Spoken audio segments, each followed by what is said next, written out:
This is gonna be. I'll get this, Mikey. I'll get this to you on Friday. Next Friday. It's gonna take a whole fucking 2 weeks to edit this bitch. I'm crying.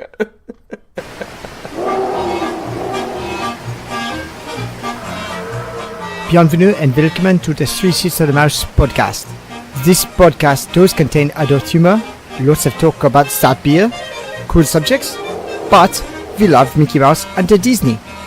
As you listen to the show, please remember to keep Das Kinder away from your headphones and booze. These are for you only. Now, on with the show. Fuck that little bitch. I know it sounds sorted, but you'll be rewarded when at last I am given my dues. And injustice deliciously squared, be free.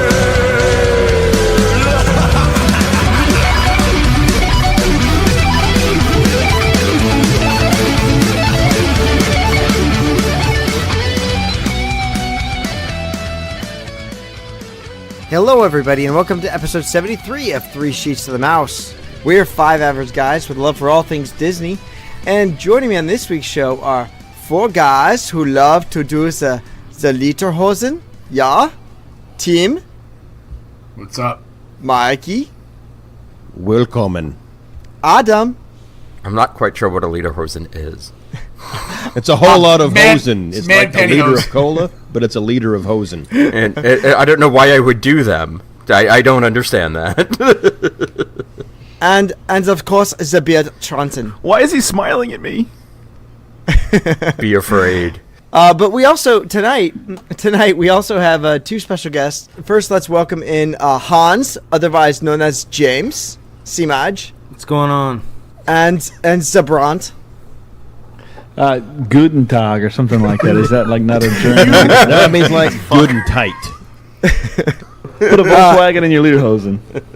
If you can't tell, we are here to talk to you about some Disney parks, some definitely some Disney booze, and a bunch of debauchery in between. So sit back, relax, grab das Boot, yeah, and Boot. enjoy this adult side of Disney with Three Sheets to the Mouse. It's the bubble, Like I said, it's the bubble, yeah.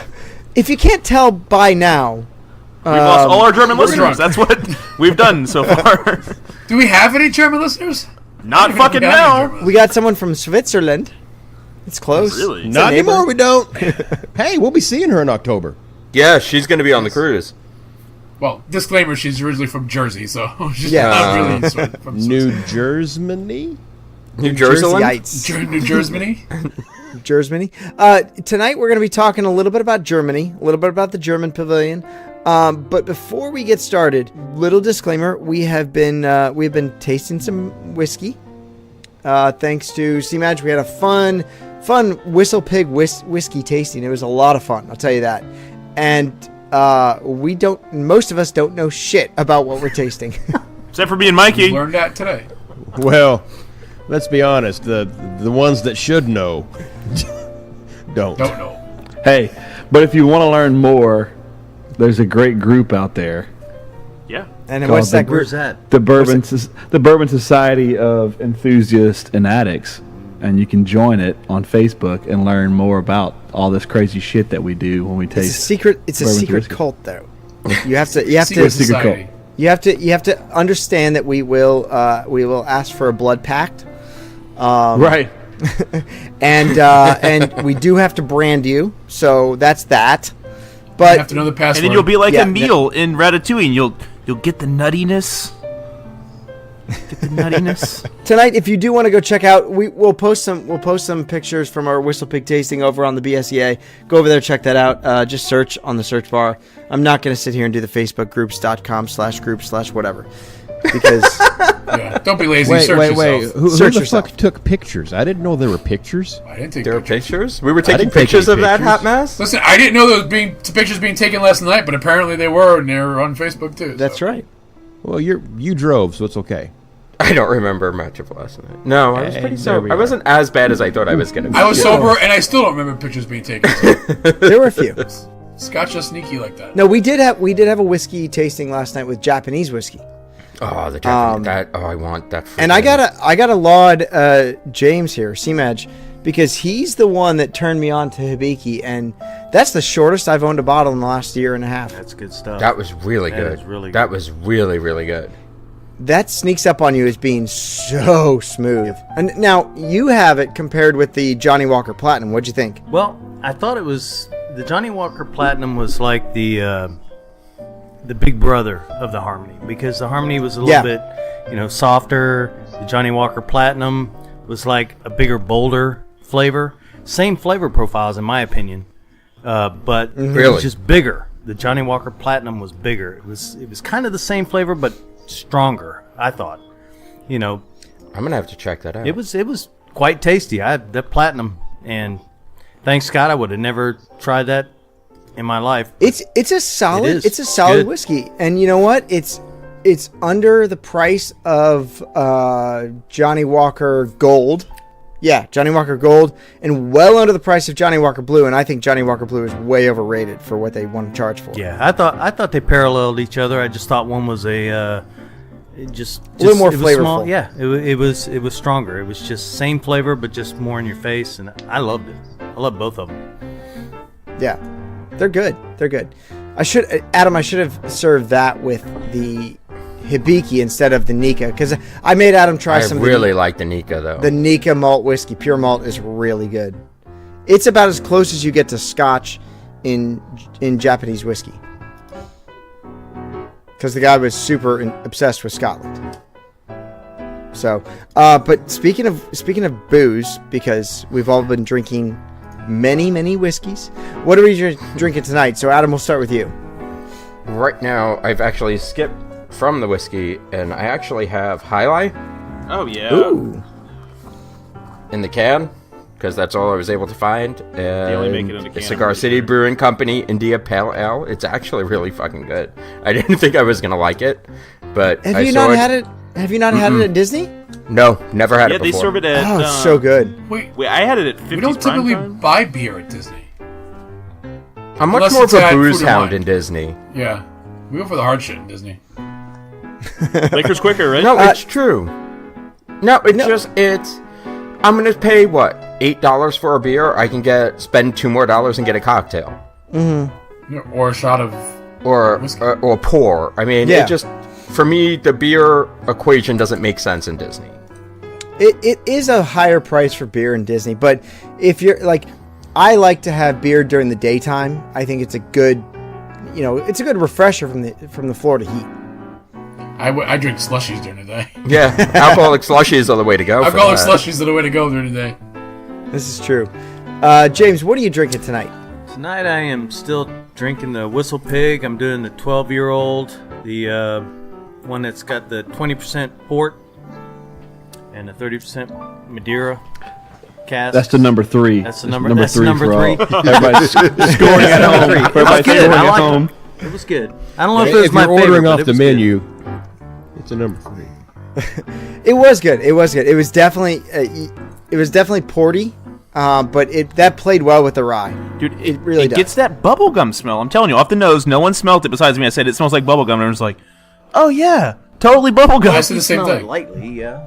I could see that. I say it smells like Negroni, and like a whiskey Negroni hybrid. So I know it's probably not a super common cocktail, but if you ever run across a Negroni in a menu and you order it, you're gonna get, and it has kind of that bitterness, but like bright. I've seen fruitiness, I Negroni guess. on a menu, and I have no idea what it is. So, what is a Negroni cocktail? So Negroni is typically it's gin, Campari, which is an aperitif, which is kind of hard to explain. Besides that's what it is. Yeah, and sweet vermouth, and then it's finished with like an orange zest, an orange peel kind of zest. And it is definitely a European cocktail that is slowly making its way. I mean, Baton Rouge is not a bitter cocktail city. I know some of the bigger cities, probably New York, probably LA, and bitter cocktails are kind of a thing. Baton Rouge, it is not, but it's slowly kind of bitterness is making its way across the country as kind of being a hip hip thing. I think Shan made a bitter cocktail and had posted it on the site today. So bitter is kind of becoming the new hip thing. I think it's kind of the IPA of cocktails. Okay. Hey, as long as people start drinking gin over our whiskey, I'm okay with that. Yeah, we need whiskey prices to drop back down. I agree.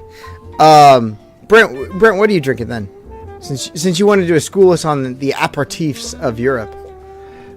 So I'm drinking a tequila tonight, since Adam and I was talking about tequila before. But I have a Corazon tequila that is finished in old Rip Van Winkle barrels, which is pretty awesome. So they have a series called the Corazon Expressions. It's part of the Expression series from Corazon, and it's basically they have like a Buffalo Trace, a Thomas Handy, Sazerac. I think it's about 5 different ones that they make, and you can basically, it's finished in barrels from that kind of bourbon collection, and it's a tequila from Corazon. So it's great. It's an añejo. It's, I don't know, probably 2.5, 3 years old, something like that. But pretty good. It's a sipping tequila for sure. Which I love. I love anything that's aged in a barrel that you can sip. I'm in. Tequila, rum, bourbon, whiskey, rye, whatever. I'm in. Yeah, it's I mean, tequila and whiskey are kind of marrying together now. There's a lot of whiskeys that are finished in tequila casks, mezcal casks, really, and tequilas that are now being finished in ex-bourbon barrels. Yeah, and it's kind of interesting. It's definitely interesting. I mean, always aged tequila has always been finished in a barrel, but it's kind of cool that they've kind of joined that kind of craze of doing a crazy finish on that whiskey, you know, where bourbon's using port and wine and rum and all this other stuff. Tequila's kind of catching on and doing some crazy stuff too. It's pretty good. You know, the funny thing about that is tequila normally makes me do crazy stuff. So, Me too. Tequila's going to be the next pop, I think. Yes. I agree. It's already happening. It's already happening. Like, you know how bourbon was, if you ever watch the alcohol thing, it rotates. Mm-hmm. Yep. Like, we're getting It was off gin right for a while. now. No, it's been vodka for a very long time. Vodka is like Nobody disappearing. But vodka is slowly going away to the bourbon. but he's right. There was like cucumber vodka, and then they started making bacon vodka. Like it's very hipsterish to make flavored vodka. Mm-hmm. But now vodka's going away, and now it's been kind of replaced by bourbon. Bourbon's the new thing. Bourbon and whiskey have been very popular. Mark my words, tequila will be the next. Oh, I agree. You know, it's all cyclical. You know, in the 60s, it was gin. 70s and 80s, it became vodka. 90s, 90s still had vodka. So, Tim, what are you drinking tonight? All right, so last night we went over to the Fernie's house for a barbecue. Oh, did we And ever? Scott had gifted me a bottle of Filibuster for my birthday, which is on Thursday. And I've never had this before. I always saw it in our store. I was like, should I buy it? I know nothing about it. But it's actually a blend of an older bourbon and a newer bourbon that are aged in charred American oak casks and then finished in French wine casks. Yes, it's really very good. It is really And good. I know, and I got it for you because I know you're into the wine cask finished whiskeys. And this one's 60% of the whiskey is aged in Pinot Noir cask from Napa Valley. And then the other 40% are aged in French white wine oak. Conversely, I am also a fan of Cabernet aged in bourbon casks. I know. You do love your wine. I like my worlds to collide. It's a collision of worlds. Oh, I'm probably the only one that saw Cars too. No, I saw You know, Carson. a lot of people saw it. They just tried to block it out of their fucking memory. Oh, I saw it. I just couldn't tell you anything about it. Cars 2, Mater's Nightmare. Yeah. Old Filibuster is a really good whiskey. Making Manhattan out of that, it's really good. Because you get the sweetness from the cherries and the wine. It's really good. I may have to try it. I still have a Palm Ridge rye that I got that I want to try to make a Manhattan out of. I haven't opened that bottle yet. Mikey, what do you got tonight? I'm drinking some cheap shit beer after I had some nice whiskey and bourbon. I'm back on the hams. Oh. $15 for a 30-pack. In But the sky blue waters of St. Cloud, Minnesota. my local shop didn't have the regular hams. They have the Ham's Special Light. Uh-oh. It tastes a little bit less shitty than the Ham's Heavy. And the can has a blue trim instead of gold. And instead of hams, can we call it Evil Dr. Pork Chops? The Hams. The Hams. Is it a Black Forest Hams? Is it John John Ham is from St. Louis. And speaking of St. Louis, tonight I have a Schlafly's Northeast IPA. Oh, that was really good too. I had Right? that yesterday. Yeah, I introduced Adam and Tim to the Schlafly, and damn, it is good beer. I hear that's a superb sounding beer.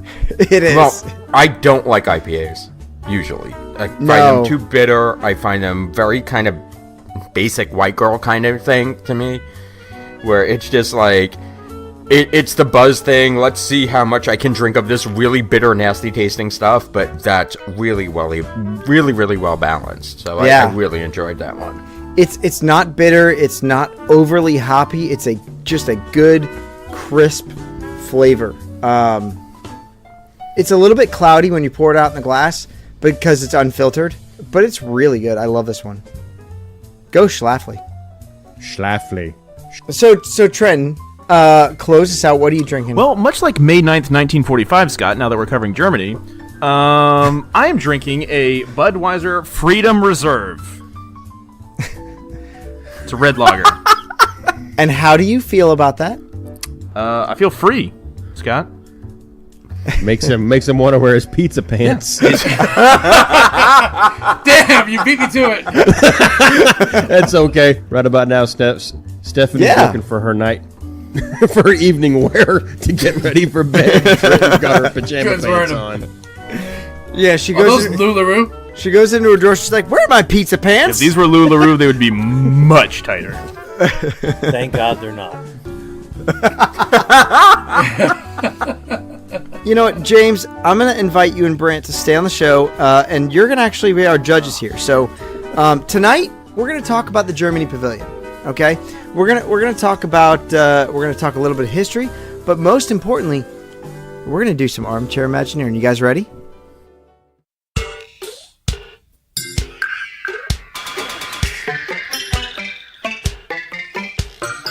Tonight we're going to do a little history about the Germany Pavilion. So, obviously, has everyone stopped at the Germany Pavilion at some point, right?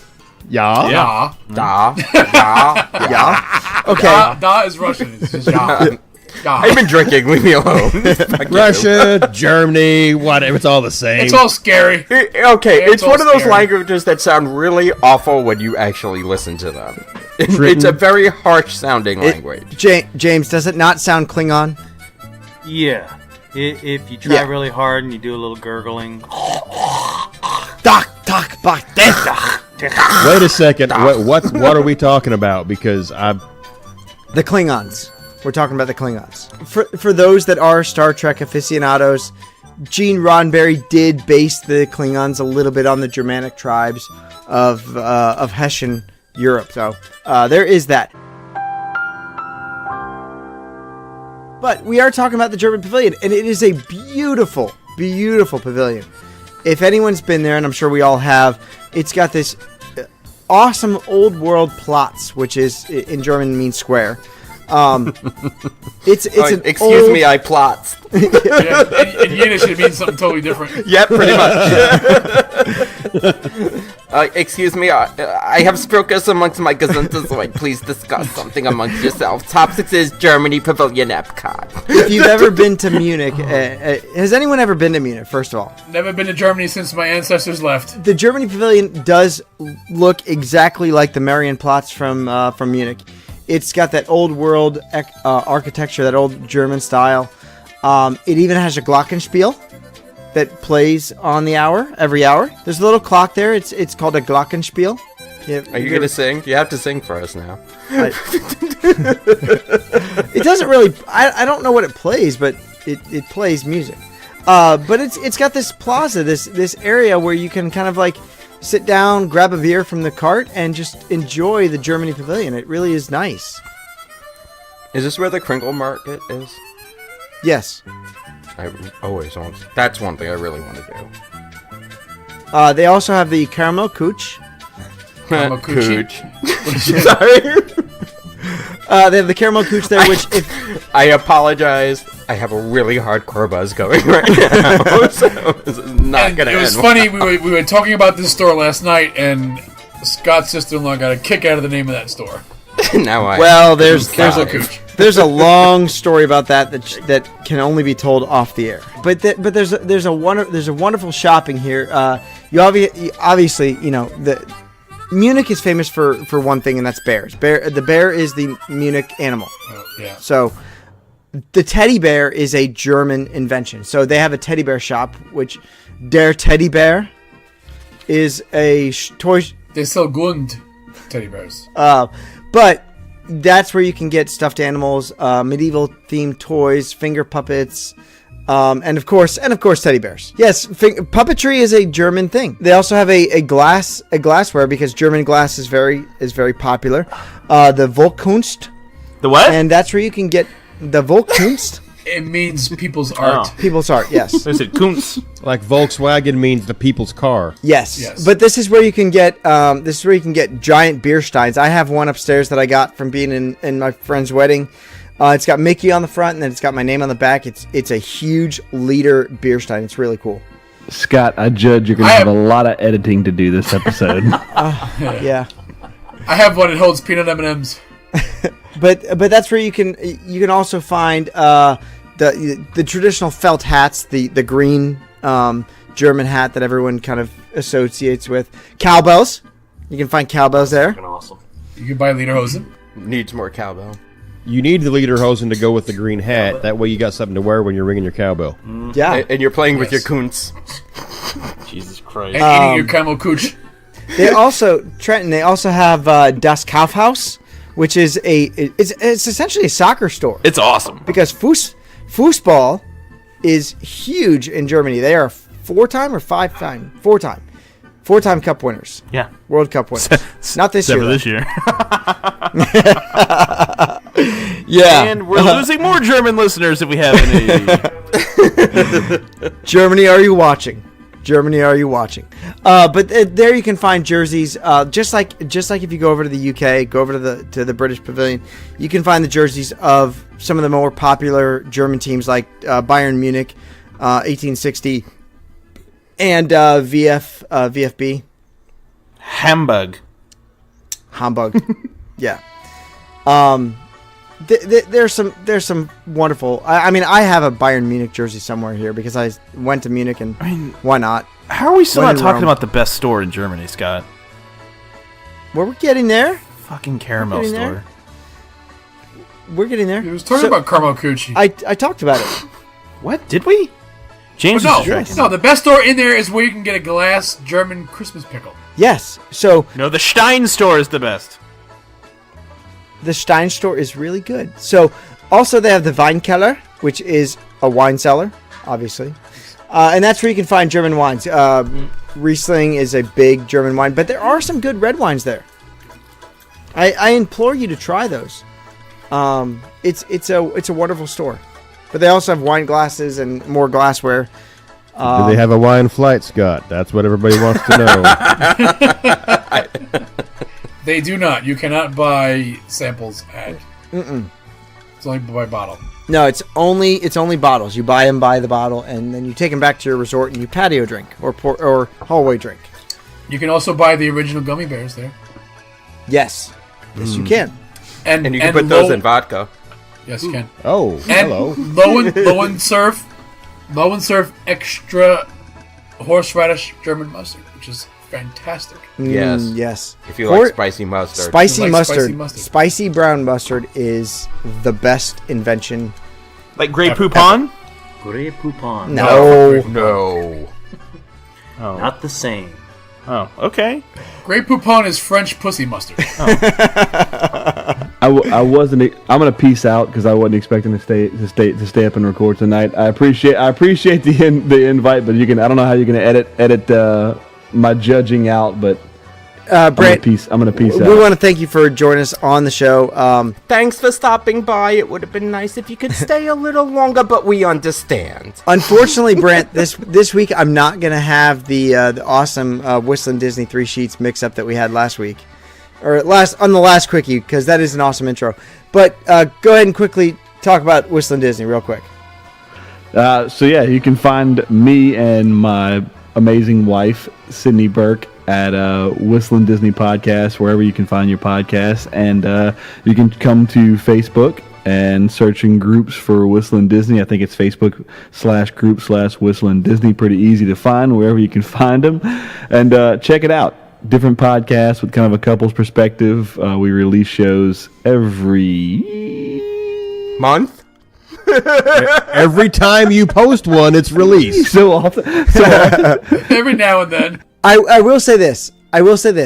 This is one of the few podcasts where they stop talking to do a tequila shot. Yes, it's You awesome. will get it. It was a tequila shot in the middle of every podcast. That is guaranteed. So that will happen. But no, we like to try to talk about things that we have done. We have done from our perspective, and it's great. All right, so Brent, thank you for coming on the show. Check Brent over at Whistling Disney and a podcast to be named later. Absolutely, something coming. Make sure you know the password. Yeah, that's right. All right, so Brent, thank you very much. Enjoy the rest of your night, guys. and have a good one. Thank you for having. Bye, Have a buddy. good one. So to round out the shopping in the German Pavilion, obviously we have Christmas all year round in Die Weihnachtseck. Yeah. This is where you can get the most classic of German things. So this is where you can get the classic Christmas pickle, the gherkin. If anyone's ever seen a gherkin ornament, that glass-blown German glass-blown Christmas ornaments are a traditional thing. I mean, if you don't have some sort of glass-blown ornament, right? Anyone You're trying to get someone to make a joke, Scott. I'm not. I'm being serious. You are glass-blown gherkin, hoping someone makes a joke about it. And I'm going to say, in our Christmas tree, we have a singing gherkin that you push the button and it sings a stupid song. It's like the Billy Bass fish. Why am I going straight to the Christmas poo right now? Hanky, the Christmas poo. Yes, thank you. It's just where I would take that. Also, something you want to hide in your Christmas tree. Nice a little big Christmas turd. food. But it's a Christmas tree shop. It's a Christmas shop all year round. It's a wonderful shop. Smells of cloves and cinnamon when you walk in. Rich mahogany. Yeah, rich mahogany. Now there is some dining, and this is going to play into our sheet up in November. There are 2 restaurants over at the German Pavilion. The first is a quick service restaurant, Sommerfest. They serve bratwurst, frankfurters, sauerkraut, soft pretzels, apple Wait, say that strudel. again. What do they serve? Frankfurters. Frankfurters. He's been to the Germany, okay? He's been to the Munich. I've been to the Munich, and let me tell you something. A hot dog or frankfurter is not the same. Nor is a bratwurst. Has anyone been to Summerfest? Has anyone eaten there? Just me? Why? No. When you can go next door. Just me? Yeah. Well, Why would you eat at Summerfest when you got Beer Garden right there? Well, I mean, it's a lunch, a quick service. That's where I ate for a lunch one day. Well, that's just piss poor planning on your part. Nobody else. Absolutely. Nobody else likes German food in my family. And Okay. I they being can go to German, Summerfest. I being German do like German food. Bratwurst is delicious. So bratwurst in Germany is white sausage. It's pure pork sausage. If you do want a sit-down restaurant over at the German Pavilion, there is the traditional Oktoberfest-style atmosphere, and that you can get over at Beer Garden. And it's a wonderful restaurant. Has anyone eaten there? At Beer Garden? Yes! Oh, yeah, absolutely. Yes. Everyone? Yeah. It's a wonderful all-you-care-to-eat buffet. They got a rockin' band. The band They is do awesome. have a rockin' band. I want to be the Burgermeister. Oktoberfest and Music Cotton. All Oompa, no Loompa. And so this is a traditional Oktoberfest atmosphere. I mean, it literally is. You walk inside and it's nighttime in a Platz with a band playing Oompa band, And they're wonderful. They really are amazing. They do everything from the cowbells to the big Ricola. Tiki-taki, tiki-taki. Oi, oi, oi. Yep. They do the German the Prost. Flugelhorn. The Flugelhorn. Flugelhorn, yeah. I'm Prost. I made that word up, Scott. Flugelhorn? I doubt you did. Yeah, he's going to Google it. I don't think you did either. It sounds right. The Flugelhorn's like a cornet or a trumpet. It is. There is a Flugelhorn. What's the Ricola horn? I don't know. I was just. It's I like love very that. I love that long. you rolled right with it, and if I wouldn't have said anything, you'd have just kept on going. And someone Ruffman? in our Facebook group, All right. facebook.com/group/3 sheets would have said some shit about that's not a Flugelhorn. A Flugelhorn's That was a band. it's like a cornet. That's what I just said. Yeah. The Alphorn is the big giant horn that the guy plays, and he stands on a box because it's so long and it's big, and he has to blow into it. Yeah, It's big and it's long. That's what she said. and it's on a box. Episode 73. We break Adam. Yeah, dude. Oh, the alcohol broke Adam. He is so gone right now. I hope he's off to. Thank God tomorrow's President's Day. Nope, I'm so screwed tomorrow. I have a fucking meeting at 9 o'clock in the morning. I am dead. So at Beer Garden, this is where you can get German sausages, rotisserie chicken, salads, breads, red cabbage, weinkraut, sauerkraut, potatoes, spatzel. Spatzel's really good. That was good. But you know what? The spatzel there, though, wasn't that It good. wasn't all that good. It was bland. It was very bland. I've never had You're missing the Spatzel most before. important thing on this menu. Pretzel bread? Nope, Beer. beer flights. Oh, beer flights, yes. Yeah, Oh, the beer liters. flights You can are get fucking- the Or you giant can get the- steins. yeah, The liters. yeah. Or 1 liter. You can still get a yard there too. Can you really? Yard? You can still get a yard Oh. at Beer Garden. I don't think they do Really? the boot anymore. I didn't know that. No, They don't do the boot they don't do the anymore. boot anymore. It's the traditional liters that you get at Hofbrauhaus or the Polliner Gardens, anything in the beer gardens in Germany, in Munich. I guess if you're obnoxious enough, you'll get the boot. November meetup, several will get the boot. Yeah, let's not get kicked out in November. So they do have traditional German beers, Altenmunster. They have Schofenhofer, Hefeweizen, Warsteiner, Dunkel. Dunkel is my favorite German beer. I drank so much of that in Munich. They do have red and white wines, both from Germany. Some Pinot Noir, some German Pinot Noir actually, from the Rhineland. German wines, German wines, unless it's a Riesling or a what is it? Gewürztraminer. Yeah, Sure. no, they're not good. Because inside. I was going to say, bless German you. Pinots are not good. Mostly. I'll be honest, I didn't think that either. like Chiantis. And then we went to a bar in Munich called the Stengelhof. They had some yeah. My dad had some German red wine, and it was actually pretty decent. I mean, I drank beer, but that was the night we got lost from my family. Lost being the key word. Yeah. Finding a good German wine is like finding a good Zinfandel. It's very No, hard. there are a lot of good There's a Zins. lot of You good just gotta Zinfandels. look for them. Nah, it's a very hard. I Very hard. totally disagree with that. You can find a good dry Zen. I love Zinfandel. It's a great summer wine. Yes, I like California Zinfandel. No, red Zinfandel. Zinfandels are red. No, what the fuck is that guy's name? Cindy Crawford Zen. What? Kim Crawford. Really fucking good. Kim Crawford. Kim Kim Crawford. Yeah, sure. I'm drunk. Cindy Fuck Crawford's it. I don't care. guy. It has a mole on it. It's fine. Anyway. So with with some wonderful dining, wonderful architecture at the German Pavilion, beautiful place, but we need to plus this up because there's one thing missing, and that's a ride. Yeah. So tonight we're going to take it upon us to Armchair Imagineer, a ride to go in the Germany Pavilion because we looked at this place and there is a vast area to expand this pavilion.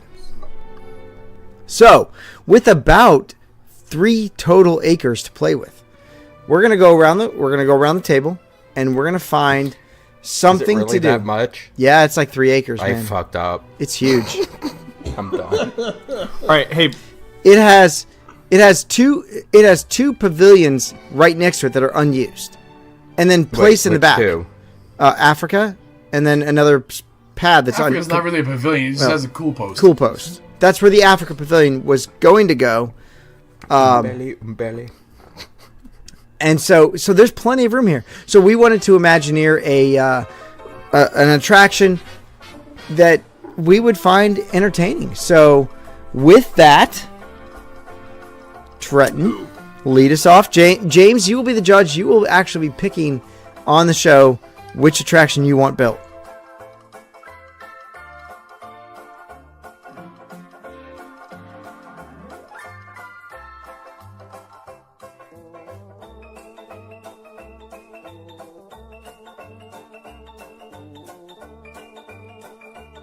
You walk up to the outside of my attraction, and it looks like a medieval pub.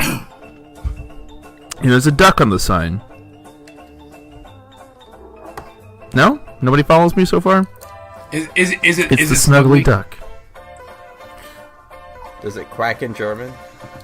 Quack. That would be So the cue for my Tangled ride is going to be the snuggly duck.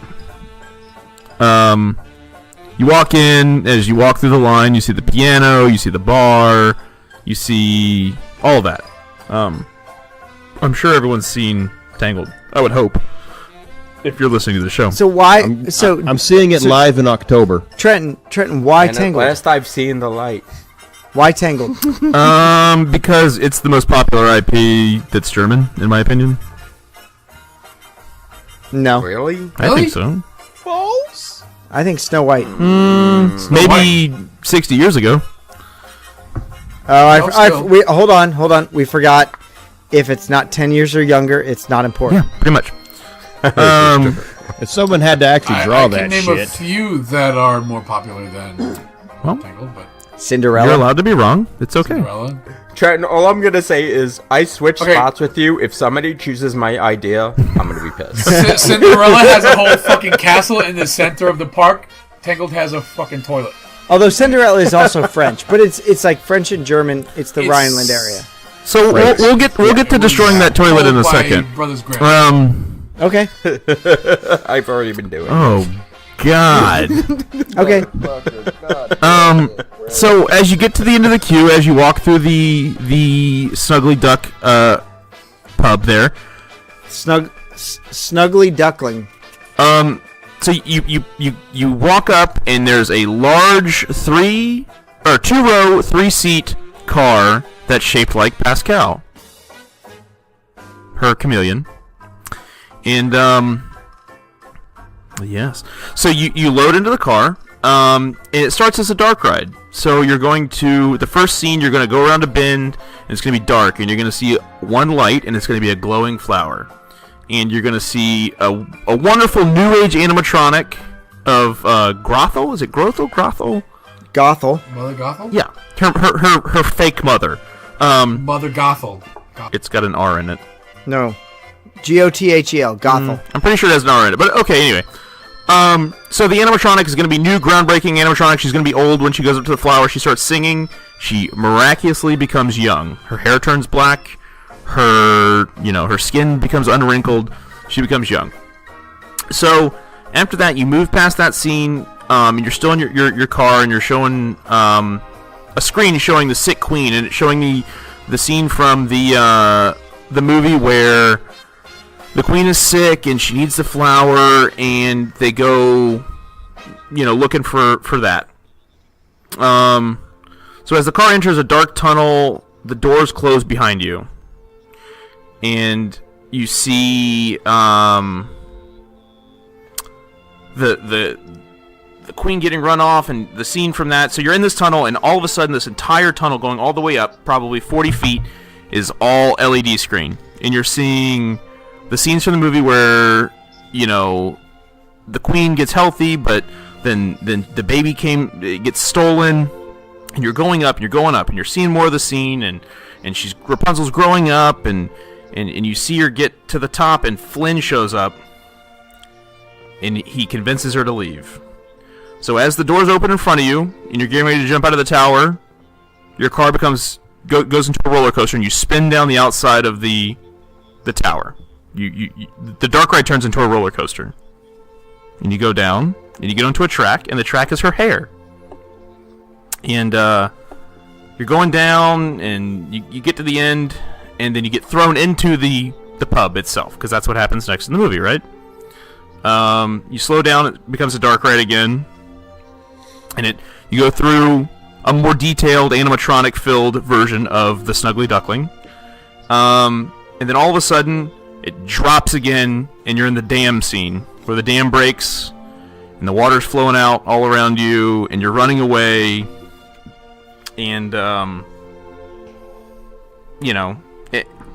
it's very intense. This is the part that I wanted to be the most intense part of the ride. The drop from that to a water ride almost. Not a water ride, but you get a little splash from the water.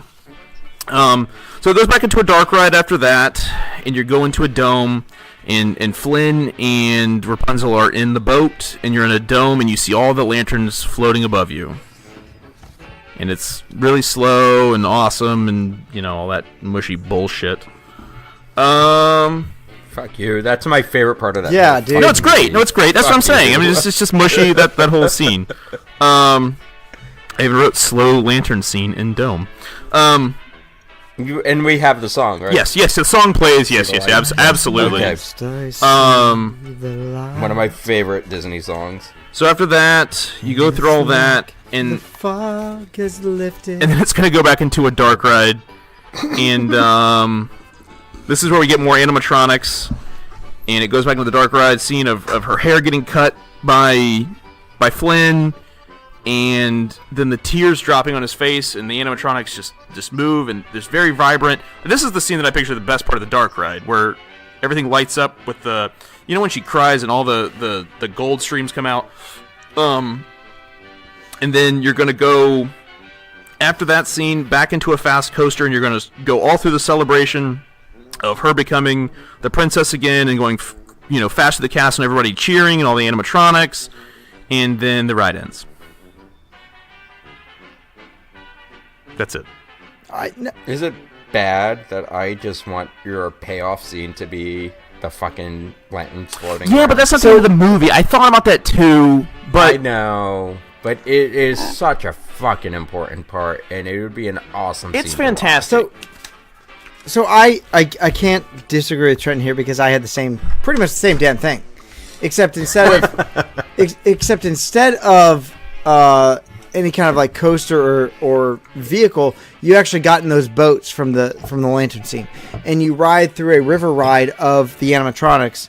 I thought about that And too. for my initial- Where do I get to hit a motherfucker in the head with a frying pan? Right. That's what I So want. my initial thing was That's called you'd PUBG. have a lot of like if you think back to the Little Mermaid under the sea theme, or under the sea scene from the Little That's Mermaid what ride. first thing I thought of. Right. So it's basically this giant like circle where you go around things.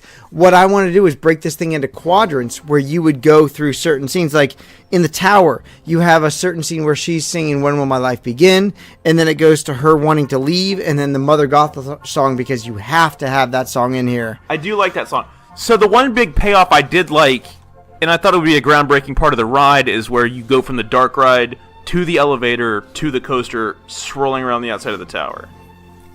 Yeah. So it's kind of like Tower of Terror in that, it's a moving ride. And then it becomes like a static elevator as you go up, and then And it's showing you the releases movie. itself Well, and that was, and that's what I thought, Mikey. The scenes like in Disneyland with the Guardians of the Galaxy ride. You know what? James is right. You lost. Oh fuck! No, I'm just fucking with you. I do like this I because do like it. I like that. idea. my big scene was where you're floating in this boat, and all of a sudden you come out of this like dark alcove, and all of a sudden there's this giant like dome where there are lanterns everywhere, and you have the song playing, and you see Rapunzel and you see Flynn in the boat singing to each other, and that's the moment of the movie where Flynn gives a shit about someone other than himself. But that can't be the ending part of the ride. No, you have to be That's careful what becomes because Eugene. right after that, Eugene. Mother Gothel catches them and says, and that's where Mother Gothel's reprise is. Yes. Well, no, he wants you for the fucking crown. He doesn't want you for shit. So, but it is one of the best. The whole movie revolves around those lanterns. Right, but it just couldn't be that. I couldn't make that my end scene because No, I No, get you that. can't, because there's that scene where the ultimate scene where Rapunzel realizes that Mother Gothel has been leading her astray all these 18 years. right. So I do like this. Thankfully, I do have a backup. Thankfully, I I'm do. fucked. But no, this was a wonderful idea because Rapunzel is a classic German fairy tale from the Brothers Grimm. It's been part of German folklore since the 1700s. The actual fairy tale version is pretty close to the story Tangled, except that the couple is not royalty; they're just a normal peasant. Freaking peasants. So, yeah. If you're not Fucking- DVC, you're nothing. I was just about to say that. You're not DVC, you're nothing. You're a peasant. But the Rapunzel is actually a plant in Germany, which she takes her name from, because that was in the original fairy tale. That's what the mother craved. That was her craving while she was pregnant with the daughter. Mother Gothel actually steals the baby and then takes it as her own. It's an interesting story. The actual fairy tale, very interesting, somewhat close to the Tangled movie. But there's no Flynn Rider. But it's a fun movie, and I actually do like the movie, and the songs are really good. I mean, I think my favorite scene, which I wanted to include in here, was the "I Have a Dream" scene from the Snuggly Duckling. Well, that was the plan Brad for Garrett- the cue, was for that song to be playing. And Hook Hand. Hook Hand is one of the best characters ever. no, the guy that makes the my- cupcakes. What's his name? The Muffin Man. Fucking, I'm thinking of Shrek. I'm sorry. Yeah. With his All of the gumdrop thugs. buttons. Now the only thing that All differed, the thugs are Trenton, the only thing different that my cue was the entrance to this area. My original idea was that sort of like walled off, or that like it had the vines growing in front of the alcove. yeah. And you would walk through there, and you would see the tower, and you would see a cliff, and then you walk underneath that cliff, and you start in the forest and work your way to the city, to the kingdom, because that's where your story starts. So you actually walk through the queue and you get closer to the kingdom. Right, so you're starting at a different And- point than I was. Yeah, I like that. Yeah. I think the most important part of this is that Trenton was going to remove the bathrooms in. Well, you can't have the tower in Epcot and have the tower in Magic Kingdom too. So Why? I don't know. I feel like it Why it not? has to go. Because so it can be replaced with the mountain that Elsa lives on in Frozen instead of the tower. I agree. You could. I definitely agree with that. You could. I mean, you could substitute those bathrooms and change them out, and you God, wouldn't that'd miss be a anything. cold toilet seat. give you fucking hemorrhoids. All right, so Don't put your tongue on that pole. so I don't want to go on anymore about Tangled. Let's go to Mikey. That wasn't the order, but okay. I know it's not the order, but we're changing it up. Fucking you and your audibles there, Tom Brady. That's right. Great hair, think alike, man. Yeah. Soft balls think alike. You dick. I was trying to think of a fucking deflated ball joke, and Mikey got me again for the second time in the road time. Well, what this is that, oh shit, Scott has to flesh out his backup idea. Yeah. So No, you're my- going next. No, my idea's already flushed out. No, it's cool because this just means Tim's gonna in about a minute. Tim's gonna go fucking A, Mikey. Yep. This is where me and Mikey are gonna fight again. Okay, Mikey, how are you going to plus the German Pavilion? I don't know. It's Germany. They don't really need much plutzing. They got enough platzes already. Oh yeah, just I think it plots my chair. Excuse me, I have to clean for a minute. Everyone's got the amongst plots. yourselves. All right, Mikey, go ahead. Okay, so Trenton didn't even name his ride. Was he going to call it Tangled the Ride? Yep. My ride's got it. I'm trying to get my mouse over it, but I'm having some serious issues with my notes here. Fucking Lennox. Trenton just There we go. stole the Imagineer's idea for Frozen and just called it Tangled. Right, Frankled. My ride is called Der Abstieg, Ooh. or Der what? Abstieg. Can I get a fast pass? Du hast nicht. Du hast Mr. Fern. Du hast. My ride is set high up in a German resort town near the Feldberg Peak of the Black Forest, which is located in southwest Germany. When you get in front of the ride, the grounds of the ride, it's themed to kind of a German mountainside with lots of evergreens and deciduous trees and tall prairie grasses and a woodland stream and stuff like that. And it's kind of the queue's kind of a hybrid like the queue for Flight of Passage, where you're outside and then you're inside, kind of, but it's themed really well, not like Toy Story Land, which is all outside. So you're going to start outside as you go up the side of this hill, and as you get up higher, of course, it's going to have a lot of switchbacks because you're basically ascending to the top of this peak, but I don't want to make it look like you're actually climbing because I want to make this ADA compliant. So you're going up this ramp that just cuts back back and forth, and you see these lush vegetation, the greens and the reds kind of slowly give way into more browns and grays, and finally the snow-covered peaks of the Black Forest. Eventually, so what I want to happen is as you go up the tree line, you start out where there's no snow, and as you start getting up higher, you simulate the elevation by just slowly everything, getting more and more covered in snow until you get to the top, and you'll come up in front of a grand ski lodge, which is where you begin the interior part of the queue.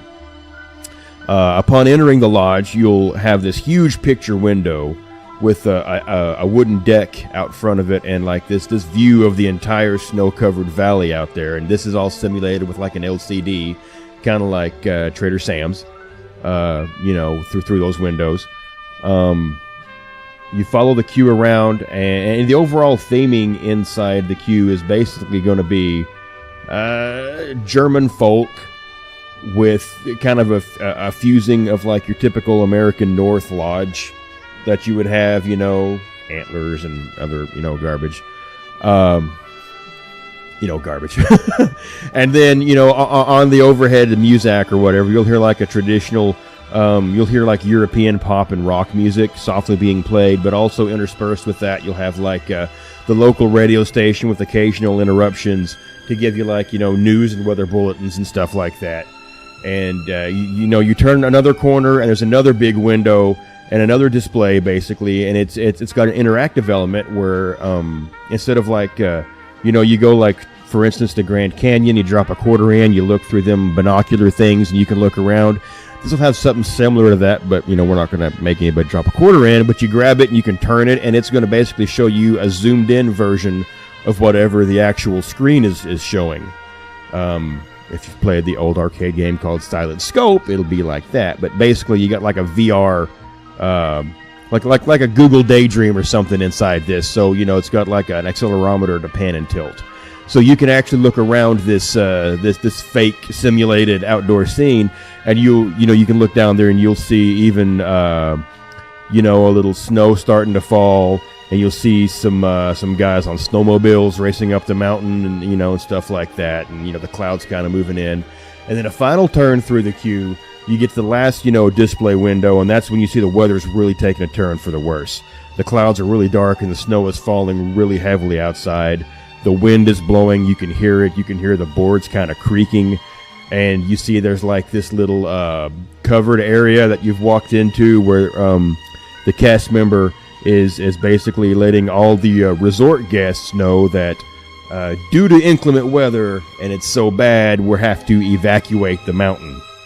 And they're having the assistance of what is called the Global Ski Patrol, which the actual term is the National Ski Patrol, but that's probably copywritten, so we can't use that. So we're just going to go with the GSP for this attraction. And and that's when you finally get a chance to see what the actual ride vehicle is. The ride vehicle consists of 4 cars on a roller coaster. The lead car is modeled to look exactly like one of the snowmobiles that you would have seen racing up the hill 2 displays back when you were looking through or just looking, and it's actually towing 3 proprietary type of rescue sleds behind it. that, you kind of get into and sit down. And each one of those sleds will hold 3 people. So every cart was running through 9 people at a time, kind of like, Space Mountain, I guess.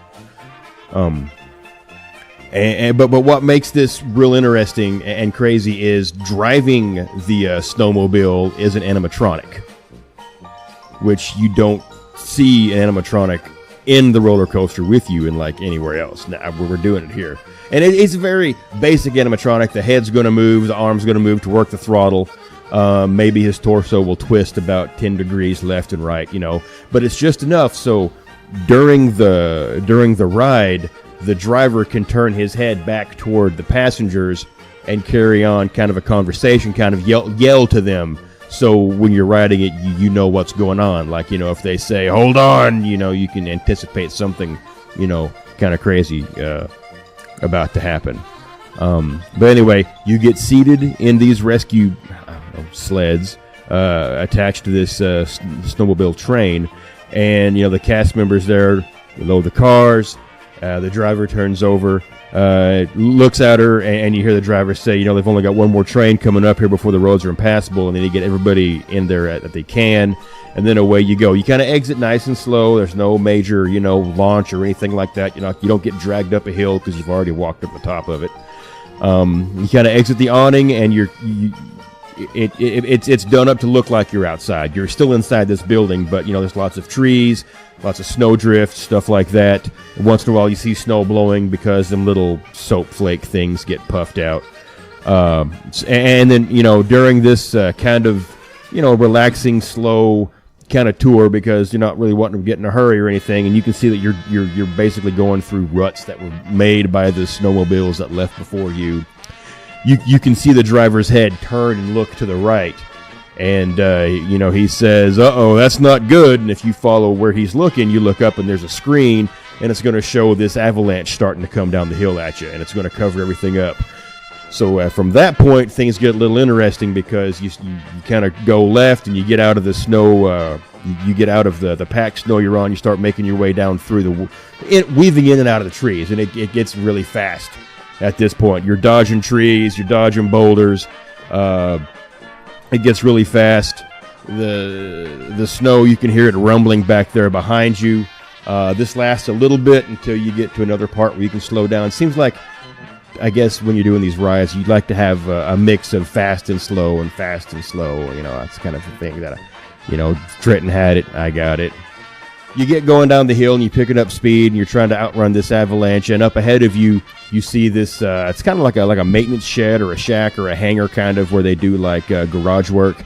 The door's been left open. Your driver looks back and tells you, hang on, I got an idea. I got to, and you duck into this little structure real quick, and your ride vehicle comes to a stop. He starts radio, checking in with base, and you can hear the conversation going back and forth between him and the main base of operations. And the gist of it is, we shouldn't have stopped because the shit's bearing down right on us, and it's time to go.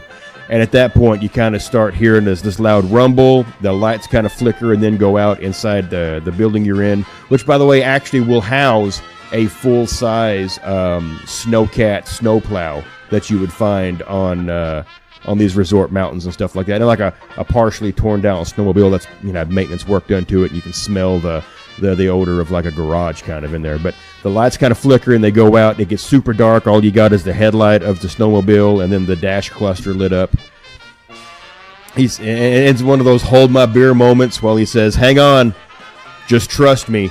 And he guns the throttle, because right in front of you is the back door to this place. And this is where you get accelerated with like a magnetic accelerator kind of. You get shot straight at the door opens, you go ramping out the backside of this building, and that's where you actually exit the inside of the ride at the building, and you kind of come outside for just a second, and all you see is bright daylight and just sky before you plummet straight down through a magically well-placed big-ass hollow log, just the right size for your snowmobile, because why not? You go into the log, which takes you, back into the building, and you do a corkscrew, so you got one inversion on the roller coaster. You come out the log, And it's just balls to the wall, juking and jiving and trying not to get hit by the snow, which you can every once in a while you get a puff come over you. And it gets really hectic and crazy from that point before you come back down to, you see the road again and you jump off that back down on the road. You come to a stop where the gathering point is because that's where the tourist center is. And you exit through the gift shop. Of course. Because it's a tourist center. You got a cast member there to say, hey, we're glad you made it down. We hope you're okay. Don't sue us. If you need any snacks or any drinks or something, warm to wear, exit, and there you go through the gift shop, and then the driver again will turn his... That's the Norway Pavilion. Right? Exactly. Yes.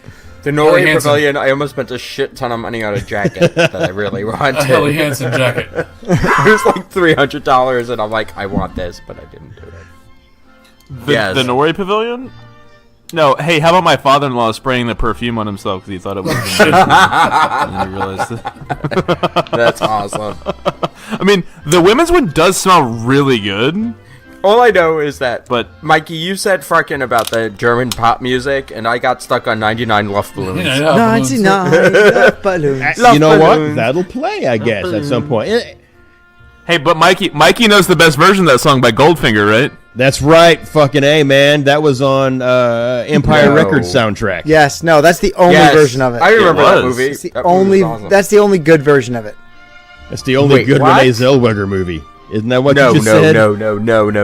The original German version of that song. I know, but I love the Goldfinger one. Luftballons. He sings in German. No, but he's like European. I love the Goldfinger version of that song. But Mikey, I do like this. So it's a little bit of like German Alpine thrill ride. I think this is something that Epcot needs. They need something thrilling because. But I would change it from a snowmobile to an Alpine sled. Well, see, I thought of that, but I wanted to be able to accommodate more people at one time and have a themed reason to have 9 people in a train, I guess, of going. So no, originally I thought, well, shit, let's just put a little Alpine coaster up there with like one rail and one person on a seat and let them go and run their own brakes and stuff like that, like you see. But I just could be fun. Well, wait, time out. This is not Action Park. You can't run your own brakes and fucking break your leg or some shit. Well, they got one up in Branson, which the Goodmans are going to do in 2019. I'm holding you to it. No, I've done an Alpine sled in the Poconos. They're fun, but that's single rider per thing. It is. So realistically, that wasn't going to work for this. No, I thought about doing a toboggan of some kind, but this just gave a reason to have the threat of why you're going so fast. I like it because it seems originally it was going to be a stand-up coaster, like and it's got skis. It's got slow, fast. It really throws you for a loop. Pardon the pun. It's a corkscrew, but I got you. I know. Can't really do a loop. I guess you can do like a backflip on a, but I didn't want to. It's more of like a barrel roll. Yeah, do a barrel roll. Yeah, because you're hitting a ramp and you barrel roll. But yeah, I like it because it's not IP related. It's not EPCOT. It showcases the beauty of the country rather than listen. Norway Epcot is turning into IP land. So. I know it is. We all know it is. I think this is a better roller coaster idea than maybe what's going in Place of Figment or wherever they're putting that. Ellen's. Okay, and I'm sure Guardians is going to be great, but I'm sure it will. I think Future World has enough stuff. World Showcase is lacking in reasons for people to stand around and wait. Yes. All right. So, Tim, what do you say? What do you have to offer the German Pavilion that we need? Mine is very dark in comparison. Oh boy. Well, we didn't have the same. See, I like it. No, we did it close to it though, because mine also takes place in the Black Forest. All right. Mine is very. It's not necessarily IP driven, but it's hints of IP because we're gonna take a ride to Grimm's Forest. Ooh. Oh yes. And it starts at the beginning of the Black Forest. You're in a boat. It's a boat ride. Love boat rides. Dark ride. There's ham everywhere. Ham Sorry, and Tim. Kugelfox. Glockenspiels. And it's going to take you a ride through German folklore, which a lot of modern day fairy tales took place or from Germany. The Brothers Grimm. It's a win. Welcome to the podcast, James. Thanks for showing up. I'm sorry, Tim won already. The first scene, you're just going to go through. You're going to start in the Black Forest, and you're going to start hearing the sounds of the singing fairy nymphs of the Black Forest. So that's going to be like this is not a kid ride. I'm just going to tell you right now, don't bring your 4-year-olds to this fucking ride, because they're going to cry and have nightmares. Well, I'm already hearing nymphs, so He that said- sounds I think sexual. Nymphs, Seen not it. nymphos. Nymphs. Hey, you know what? Same That's thing. like 80%. If you It's know a lot of the anything word. about German folklore, nymphs play a huge part in it. I'll give him the So missing from O. there, we're going to go to the hot springs of Baden-Baden, which is also filled with fairy nymphs, and it's just going to carry that theme over. And then you're going to get into the villages of the Black Forest, which are little tiny villages where you have your Kugelclock shops, which brings into our gift shop at the end, but we'll get to that. And then each house in the village is going to pass through all these houses, and each one is going to have a hint of fairy tales. It's not going to be like blatant in your face, but you're going to have one house that's going to have like a little spinning wheel for Rumpelstiltskin. You're going to have some gems for Snow White. You're going to have hints of Cinderella and Sleeping Beauty and Little Red Riding Hood, and you're going to go along. And also throughout this ride, you're going to see hints of our man Krampus. Oh boy. Because this is going to take place during Christmas. And Christmas is big in Germany. And Krampus is a big folklore story in Germany. If you don't know the story of Krampus, look it up. Don't see the movie, because the movie is shit. That's not. What? No, No, that movie was is pretty shit. good. The movie is shit. It's got Adam Scott in it. How there could it you be bad? go. Read the book, and you'll see that the movie is... Yeah, read. Yeah. Who's gonna be more fun? I want you to watch a movie. Tim wants you to fucking read. Well, I will agree that Adam Scott is the best part of that movie, but that was it. Beard gets caught up in the pages. So you're gonna see little hints of Krampus, like a footprint here or there, or a little tuft of hair, or an image in each house that Krampus was in the house. A claw scratch mark on a wall. Claw That would scratch be mark on sick. the wall, a broken Christmas tree, something. And at the end is Krampus is gonna come and chase your boat. And because the story of Krampus is he takes bad children. Krampus is the legend of Krampus. He's the son of the Norse god of the underworld, and he takes. Is he gonna chase you like the dinosaur and Dinosaur does in that one scene where you can see him running from the left side, but it way more intense It's than that? going to be a better animatronic than that. Okay, no, that's what I'm saying. Better than that, but it's same idea. gonna move. 'Cause that's just already scary. unlike the Yeti. Yeah, it's going to be better than a Yeti because he's not going to I break didn't say his... the Yeti. I said Nobody the wants a dinosaur. disco Krampus. How do we get the Yeti? That's the next Magical Meltdown shirt. Disco Krampus. Disco Krampus. All I gotta do is make the Yeti's fur brown. And he's going to chase you, and leading ultimately to the big drop where you get away from Krampus. Because every ride needs a thrill. And I'm kind of borrowing a little bit from the old Norway ride. Maelstrom. Little Maelstrom. Where you have the drop and you get away from Krampus. And you exit out into this big German Christmas wonderland. Where everything is decorated and it's all Christmassy. And of course you come out of the ride into the Christmas shop. In the Germany Pavilion. Where you can buy your Christmas pickle. There you go. No, I like this. I like this idea too. I mean, it's a fun thrill little ride. dark. Little dark. 'Cause But it's also is got dark, those but- those nods to the Brothers Grimm fairy tales that we don't. Disney borrowed heavily from.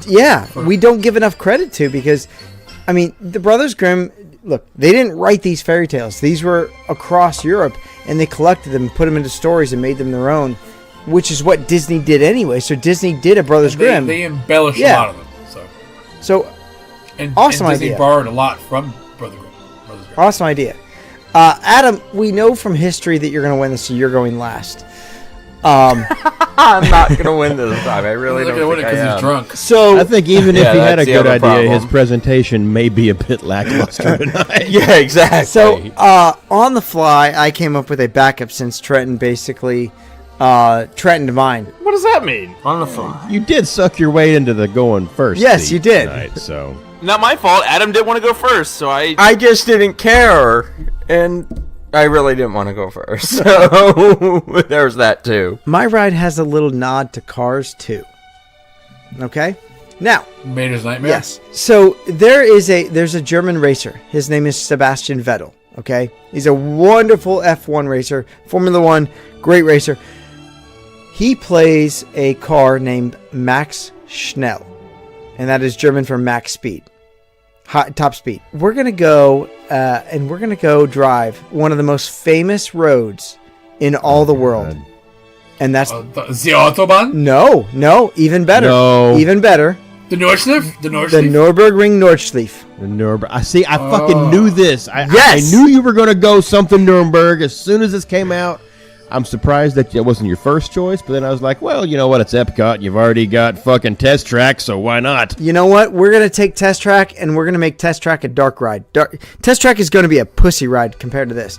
The Nordschleife Nürburgring is one of the most amazing roads in the world. It is my lifelong dream. It's a bucket list thing to drive on this road. Mine too. You go there, it is hairpin turns, the carousel. Some of these turns, some of these roads are some of the most demanding roads. This road has claimed over 200 lives itself on racing Oh, days. well, shit. Sign me up. Yes, you got to be careful. It is not a road for the faint-hearted. Now, what you're going to do is you're going to enter the Max Schnell Racing Academy, and he is going to train you on how to race. You're going to go there. You're going to learn from him. And in this pre-show, he's going to tell you all about it, and you're going to get into a car. Most likely, I'm going to say right now, I would call it a Mercedes, even though the record around the Nürburgring, the best lap time right now is I want to say it's a Nissan GTR. I thought it was a McLaren. No, it's a Porsche 911 GT2 RS. That's the fastest. The fastest around a 14-mile track is 6 minutes and 47 seconds. And this isn't just a 14-mile straightaway where you can go 200 miles an hour. This is at some points in the turn, you can't go more than 35 miles an hour because it is so dangerous. So when you say a 14-mile track to do this, it's in under 7 minutes is amazing. It is a really difficult road to drive, and Max Schnell is going to teach you how to drive it. And then you're going to get into your car, and this is basically going to be almost like Star Tours on the road. So you're going to get into these motion simulators, and there's going to be 360 degrees of screen around you. And you're in the car, and you're ready to race, and you start off against other people alongside you. You're going to see other cars next to you, and you're going to get in there, and you're going to drive the Green Hell, which is the name of the track. So this is the Mario Kart ride from Nintendo Land. Oh shit. Yeah, because when you talked about having someone teach you how to drive, I was thinking, okay, I haven't seen Cars 2, but I've seen this Cars. Well, yeah, but Max Schnell, Cars it's something that brings you into the German Pavilion, and Max Schnell will be your teacher, and he's going to say basically the pre-show is going to be about the history of the Nürburgring, the dangerousness of it, the turns that you have to do, what you have to look out for. I mean, there's some beautiful scenery as you go through this road. So, I want to go race on the Nürburgring, and what better way to showcase, quintessential German motoring? So when you first started talking, me and James had the same idea that you weren't going to have enough room for this, but then you drew it back in with the simulator. Yeah. So in order to create 12 miles of track, yeah, I'd have to. Yeah, it has to be a simulator. Right. It would have to be 3 a simulator. acres. Not enough room, but you could do this in a simulator ride where it takes it into a smaller area and not really touch too much, and then have, at the end of it, have a gift shop where you can purchase BMW racing gear, Mercedes racing gear, Porsche racing gear, because everybody loves cars. Everybody loves fast cars. My son's favorite. He loves all that. Everybody loves Porsche. He will buy I miss- all that crap. Like Joey from that episode of Friends where he's got all that Porsche shit on because he thinks it's his. Yeah. He's acting like it's his Porsche because somebody left it on the street. I miss my Wait, Porsche. you had a Porsche? I want another one. This would be a wonderful attraction where you could showcase some of the wonderful German motoring history. Sebastian Vettel, Michael Schumacher, Stefan Beloff. I mean, these are wonderful racers that kind of get forgotten. But how Disney is... And have a Disney tie into it. Well, I mean... Yeah, I mean, with Cars 2, I mean... Yes and no. So... Unfortunately, Cars 2 is like one of the worst Pixar movies Yes, of all I time. agree. No, Good Dinosaur. The Good Dinosaur is also bad. Yes. No. I find Cars 2 worse than The Good Dinosaur. I'll watch... No, I will watch... no one's I will comparing them. watch I'm just saying Cars they're 2 both bad. over Good Dinosaur. No. I've seen Cars 2 agree. a lot. I I've seen agree. Cars 2 a lot. Well, that's because you have a son Also, I like who Cars. loves the movie. I like There's Cars. a difference. Like, as a whole, that movie is pretty fucking bad. I like Cars. The character development, everything about it is fucking cliche and bad. Oh, yeah. And didn't that come out the same time as The Croods? The Good Dinosaur did? Mm-hmm. I mean... I like really? The Good Dinosaur. I mean, it wasn't my favorite movie, but it was... Okay, the thing with The Good Dinosaur is that at least it was pretty to watch. There was a lot going on that, kept my attention on the screen, whereas the fucking Cars 2 was a hot mess from the start to end. Cars 2 was horrible. I like it. You would. I like it. It's fun. Listen, And then you want to Larry- give it a ride. We can't even fucking Larry get a the Wally Cable ride. Guy has even come out and said Cars 2 was a Star Wars prequel. If you don't take Cars 2 seriously, It's not good. Scott. neither are the Star Wars prequels. There's no way you were making this a good movie. So Scott, I'm not disliking your idea. I like the idea. I think it's very cool, even though it's just Mario Kart from Nintendo Land. No, we'll do it better. We'll do it way better. I'm not gonna sit here and sugarcoat that Cars 2 is a good movie. It's a And bad movie. I'm a huge I'm not Cars saying fan. it's a great But we're movie. not looking at it like that. We're looking at what Germany has to bring for it. And Germany's bringing forth good cars. No, yeah, They got awesome BMW. I mean, they do. They have good cars. You throw in Sally Carrera and I might be sold. I said Porsche. I mean, I want to bring some speed into this. Adam, what are you bringing? I went totally LSD. old school. You brought speed. He's bringing the LSD. And I kind of did some digging, and I actually went back to a Silly Symphony. And I chose Babe in the Woods. Oh, see? Is basically a retelling of the Hansel and Gretel film. Yep. Yes. Also a Brothers Grimm story, which I left out. We talked about this earlier for like 3 hours. So. But this is kind of what I chose, and I actually wanted the entranceway to actually have the witch at the beginning in a smaller version. And basically it's based along the Witch's Rock. So I chose that in a small... In the entranceway, you just see this little kind of miniature statue almost of Witch's Rock. And then you walk in to the actual queue, and the queue is decorated as the Black Forest, which everybody kind of used for this. Yeah. So... You switched ham in this episode. It's weird. We all love the pork. I've got several empty hams over here. Says the Jewish guy on the show. It's You kinda call a kosher. spade. What you gonna do about it? Sorry. Oh God, I'm going to trigger the old German, I the old Jewish grandmother. Hold on, sorry. Please, let me tell my story, and then you can talk. Okay, it's hard for me to come with these things. Whoa. I take time with them, and it hurts me when you insult me. Did he Just say was spit hard on for it, me to Adam. come? Just spit on it. Have fun with it. It's hard for me to come. Is the only one that's going to make this It's show. hard for me. just think Have your you seen your grandmother- grandfather? kills. You know, my it's not. goodness. There's not that much to see there. Hansel and Gretel. Yeah. And Maybe you're gonna walk through like kind of like the forest. I kind of think of this as a dark ride. As everybody's seen, Frozen is a huge attraction, so I kind of went along those lines. And as you board the boat, it's gonna be a boat ride. I am a Hansel and Gretel animatronic greeting you, and you follow them into the woods where they actually get lost. So you're actually going through like the setup of this attraction. You're going through the setup of the story where the woods are all nice and clean and neat until they get a little dark and they turn and you start seeing faces in the trees and all this other, in sort of like a scary kind of situation. And then you like bugs are coming out. And I went all like animatronic on this, like sort of like how Olaf is, where he's actually walking with the boat. So you have Hansel and Gretel walking with your boat throughout the whole experience. And then you finally get to this dark, really dark tree with a really evil face. And the doors open. And you're now in a land with elves. Which, if you watch the short, the elves are playing and sort of like having fun. And it's very like, it's kind of cutesy. And you have the music playing in the background. Further along the room, Hansel and Gretel actually join in with the fun. And they're dancing around. And then the next scene is where the flying witch comes in. And she's the typical witch riding on a broomstick.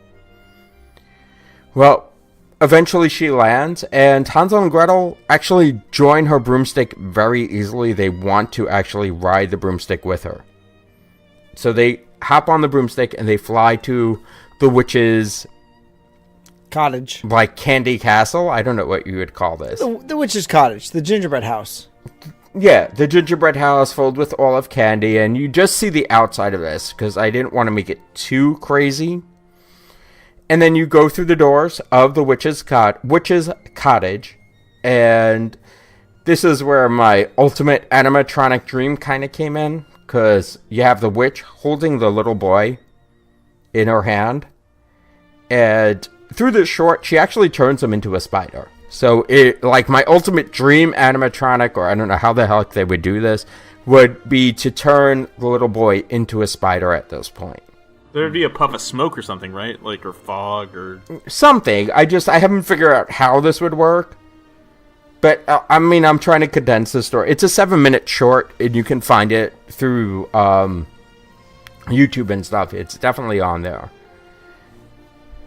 But as she turns him into a spider, and like it's dark, it's very morbid. There's a cat in there that's actually been... The witch actually, in this particular story, turns all the kids into animals.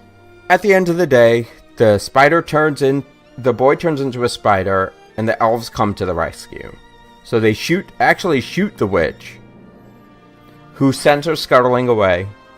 The little girl takes the potion that turns the boy into a spider and pours it over him. And we cut to the scene. We don't see exactly what happens there yet.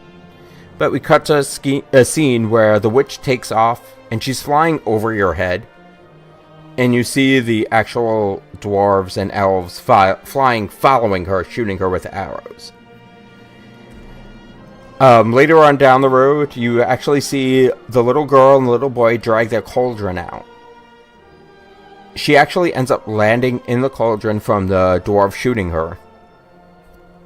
And this is what actually turns her to stone.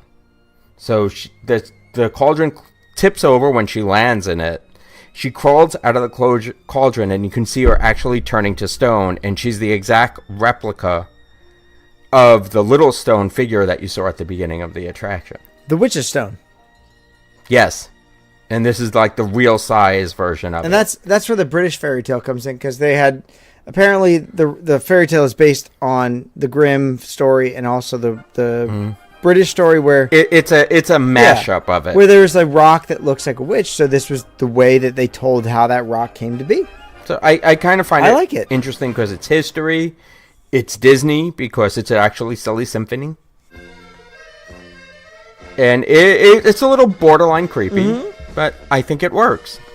And That's my idea. And if you can get that animatronic like that, and it would probably be an LCD, but to have that like the witch coming out of the cauldron and like slowly turn into stone, really cool effect. Yeah, like I said, it's very futuristic. It's very like advanced animatronics, and I don't know if this is even capable of being done. No, I mean I agree with mine as well. That was the whole idea, is very advanced animatronics with everything. So I definitely had animatronics in my head that I wanted for my attraction, and I guess I didn't go into extreme detail, but I agree. I mean that's a big part of it, is the animatronic. I mean we know that it's coming, but just when. And it still gives you a little bit of that history of Germany.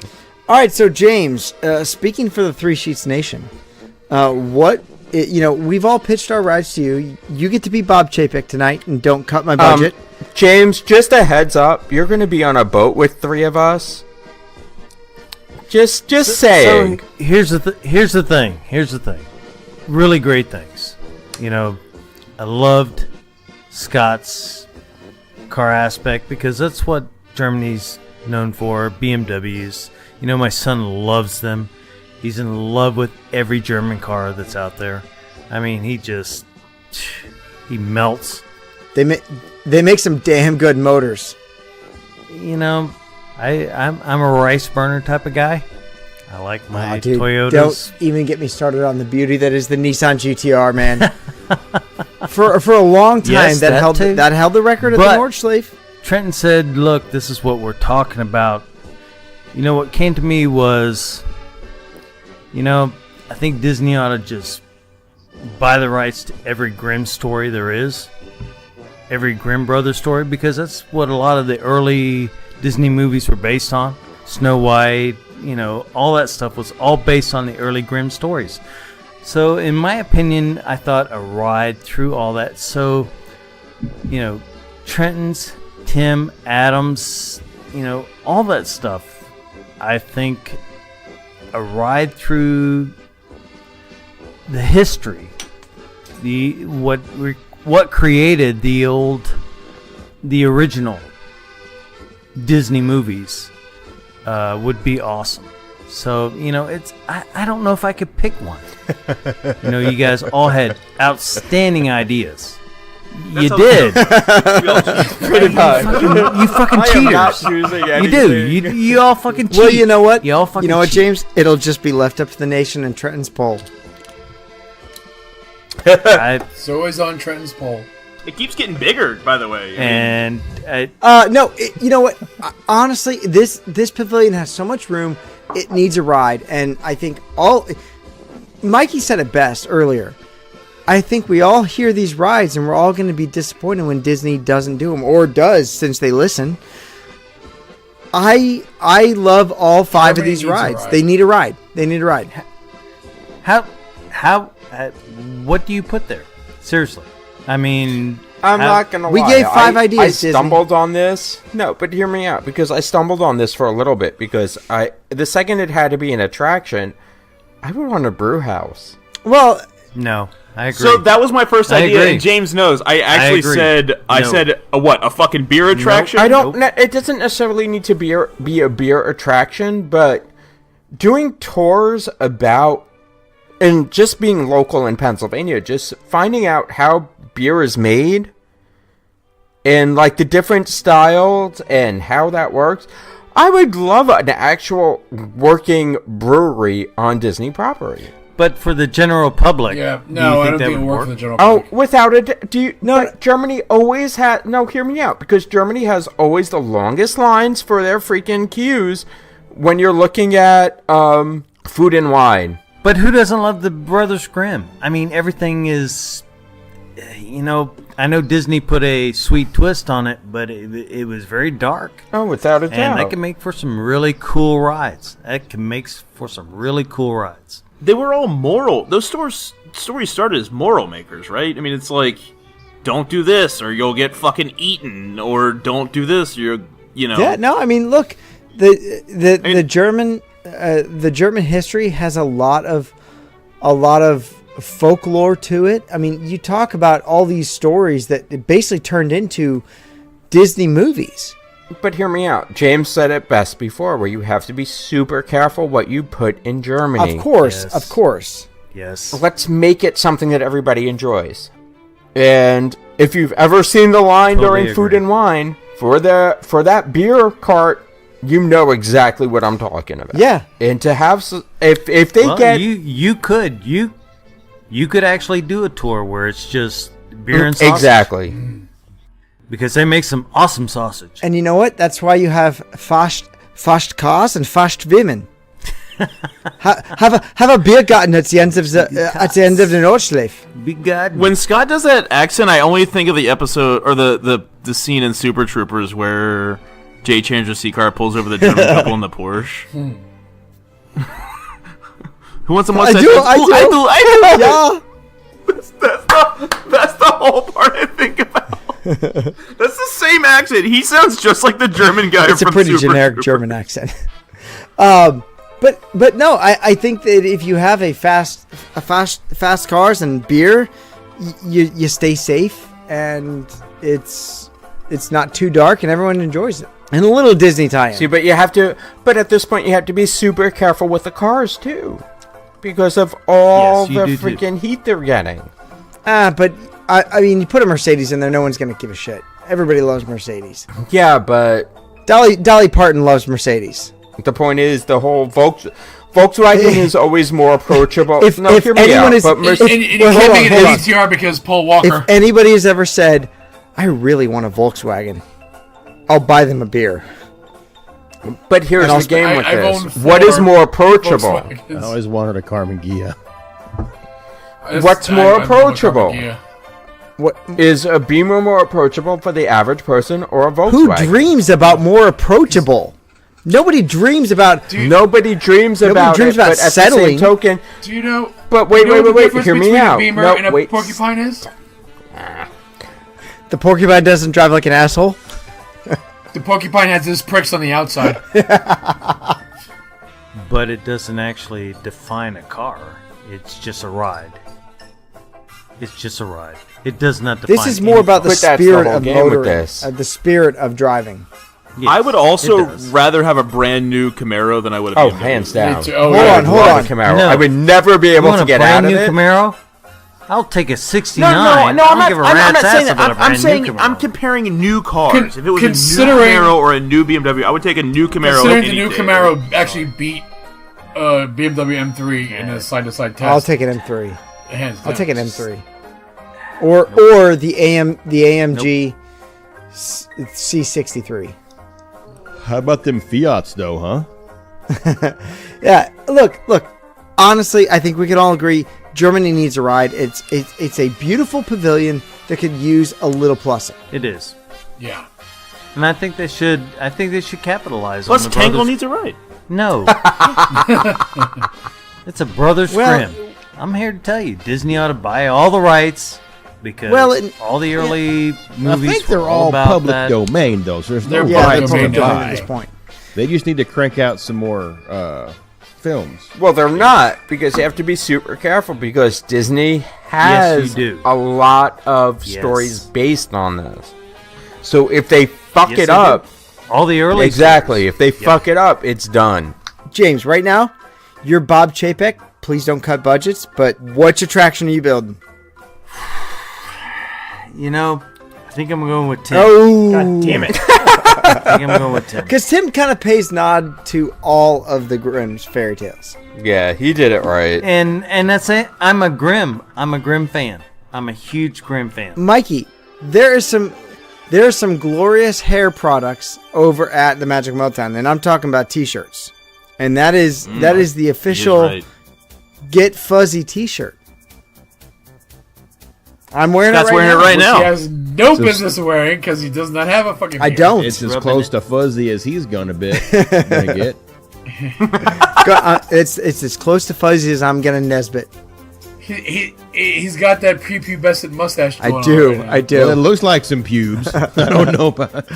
But Mikey, we got some stuff coming out at Magical Meltdown. Anything?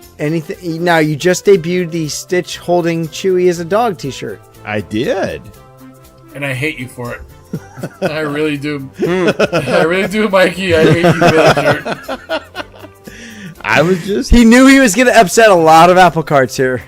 that I was just I was giving some solidarity in my support that maybe Stitch isn't a dog, but he's something else. Neither is entirely. Chewie. Stitch is a dog. Stitch is more of a dog than Chewie. That's right. Stitch was adopted. Definitely. There is some awesome stuff over at magicalmeltdown.com. Most notably, there is something new coming to Magical Meltdown, but the only way to get it right now, and that is a 3 sheets bottle opener, right, Mr. Namdoog? I want this bottle. There's only one way to get that, and that Only one is to way? sign up for the Give Kids the World giveaway. I thought it involved Yes. a sexual favor. Well, it might. It What? might. What? But if you want to get your hands on a very, very exclusive bottle opener with the 5 of our gorgeous faces on it, or The first one with my fucking glorious ass beard on it, too. There's a beard on there. Dude, it is an ass beard. this is a better beard than your homeless beard. But if you want to get this, you have to go over to Give Kids the World. We're running this awesome giveaway, and there are 2 ways to win. And you will win one of these for both of the prize packages. But prize package number 1 is a bourbon tasting at Top of the World Lounge with 4 of the hosts: Mikey, Tim, Adam, Trenton, and there might be a Namdoog there or 2. You never know. There's gonna be 2 Namdooks there. Might be 1 or 2 Namdoogs if you're lucky. If you're lucky. But this prize package is a bourbon tasting at the Top of the World Lounge. It's going to be an awesome experience, very intimate. You will get to know us as we have gotten to know each other. Inside and out. Inside and out. When bourbon flows, Mostly inside. Yeah. as you know from tonight's episode, when whiskey flows, we open up. But the winners of the prize package number 1 will be invited to the Top of the World Lounge. There are 2 winners, so get in there. Get your entries to prize package number 1. It is $20 per entry. And what you're going to do, you're going to go over to GiveKidsTheWorld.com, Give Kids the World, and you're going to click on their donate site. It'll take you to a link where you can donate as much as you want. $20 per entry for every entry that you register for. It's you get a better chance of winning. So, what you'll end up doing is when you donate, you'll get a little confirmation screen that shows how much you donated. Screenshot that, snap a photo of it, send it to 3 Sheets the Mouse podcast. Send it to 3sheetsthemouse@gmail.com. The number 3 sheetsthemouse@gmail.com, and make sure you include on the subject line that you want to be entered into prize package number 1. Now, in order to win this, you have to be in WDW. You have to be in Disney World on November 6th. That is the day of the bourbon tasting at the Top of the World. Tim, what time is that bourbon tasting? Do you know? 4:30. 4:30. So plan on, if you're going to be at the Sheet Up in November, if you live in the Orlando area, if you live in Tampa, or wherever within driving distance, get involved. Get into this. It's a wonderful experience. You're going to get to know us. You're going to get to know the podcast. You're gonna get intimate with us. The event itself is exclusive in that they limit it to about 20 people. We have 12 of those seats. It will be all 3 sheets. So there's going to be 8 strangers, but there's going to be 12 of us. So we're going to hey, take over the whole thing. Tim. They're only strangers when we Kick 'em start. out. Yeah. We'll kick Right. strangers out. We'll make them love us. We'll make them love us. We'll make them love us. We'll make them love us. And Bree is the Disney bourbon Expert. aficionado. She does the tastings along with Mike Sass, who's the bartender at Top of the World. It's an amazing time. We did it before. We had a lot of fun. You ask as many questions as you want. They answer as much as they can, as much as they know, and Bree knows a lot. It's going to be a great Now, time. if you cannot be there in November, there is still another way to win this awesome prize package of 3 sheets gifts, and that is to enter into prize package number 2. That is going to be a 3 sheets prize package: glassware, stickers, barware, some personal touches. You may get some Suavecito. I don't know. You may get some nudes. Some nudes, yeah. Hey, Some host nudes. I mean, James got one. I mean, Mikey's half nude right now. Yeah, Mikey's half nude right now. But if you want to enter into this prize package, there are 2 winners for this. It is $10 per entry. So whatever you go over to www.gktw.com and donate, let us know, again, 3sheetsofthemouse@gmail.com, how much you want to enter into this prize package. And it's going to be worth your time. It's going to be worth your money. It's going to be worth your time. It's going to be, a very intimate prize package where you kind of get to know us and we get to give back to you, because the most important thing about this is we want to give kids the world, and that is a wonderful charity. There are 2 great prize packages, but most importantly, we want to give back to Give Kids the World. It's a wonderful charity. They do a lot of great things for sick and terminally ill children around the world, around the country. They bring them to Disney World, they bring them to Orlando, and they basically just make them forget that life is happening. So get over there, go to www.gktw.com and donate as much as you can. We're only asking for a small amount. $20 gets you 1 entry, and you know what? 1 chance at it is better than none. So get over there, donate what you can. Let us know. Again, you gotta screenshot your donation, send it to 3sheetsofthemouse@gmail.com. And if you go to the top of the world, you can touch my beard. I'll let you do it. Who the hell wants to do that? Whoever the fuck wins, obviously. I touch Trenton's beard whenever I want.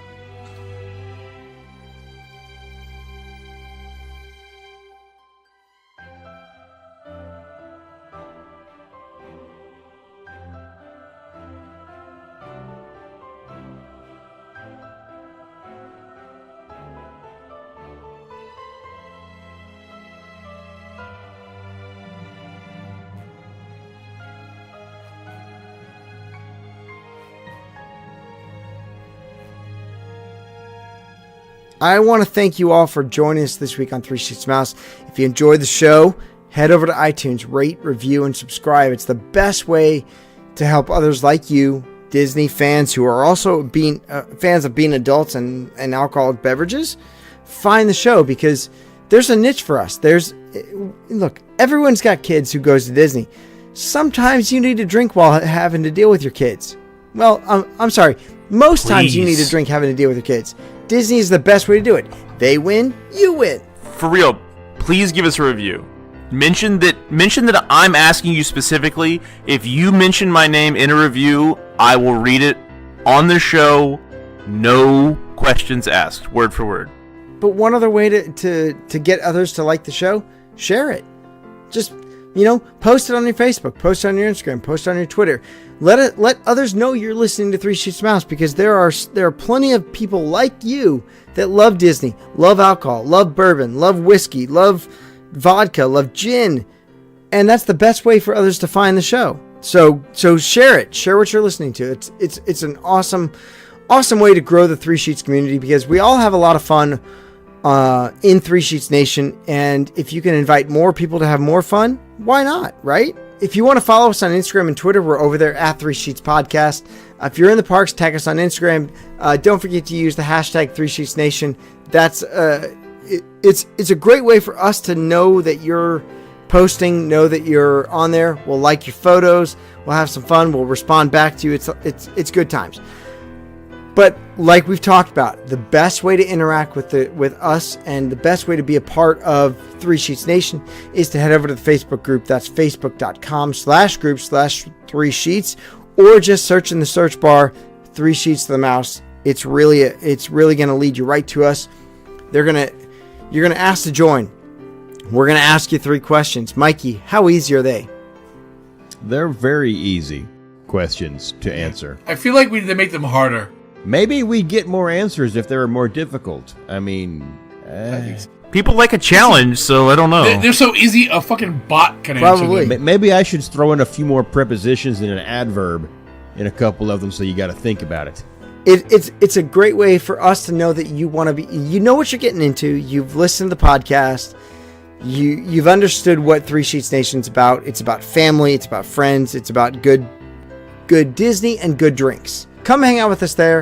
If you have friends that love Disney as much as you do, invite them to join Three Sheets Nation, but make sure you tell them to, Mikey, answer the 3 questions. Send them a text. Because if they don't get in. And, I mean, no one wants to be stuck outside for a while. But definitely have your friends answer the questions, because that's how we know that they're going to want to be part of this. You may think that they would love this, but they may not, and so be it. But it's a great place for Disney Files to hang out. It's a great place for fans of fermented grains to enjoy Disney and those fermented beverages. Tonight, we have a special guest tonight. James, give me some closing remarks tonight. Okay, closing remarks. You guys, I don't think you really understand how you impact everybody that follows this group. Don't make me because cry. It's Don't do it. Finish. Tim, don't interrupt. Don't interrupt Sarah when Sarah's interrupting. I'm talking. Nobody puts baby in a corner. So, my point is, you guys do a wonderful thing. You guys are amazingly entertaining. And you drink. And that's the best ever. And that's what Allegedly. counts. That's why we love you, because you drink. Oh, we drink like fish. Allegedly, you drink. Allegedly we drink. You get a little tipsy. Fuzzy. Every We now get and fuzzy. then. A little buzz. A little fuzzy. A little fuzzy. I know I speak for everybody out there that we appreciate what you do. We know it gets difficult because, it's a lot of late nights. It doesn't always work for everybody's schedule. It gets, but you guys put it on, you guys get it done, and that's why we love you.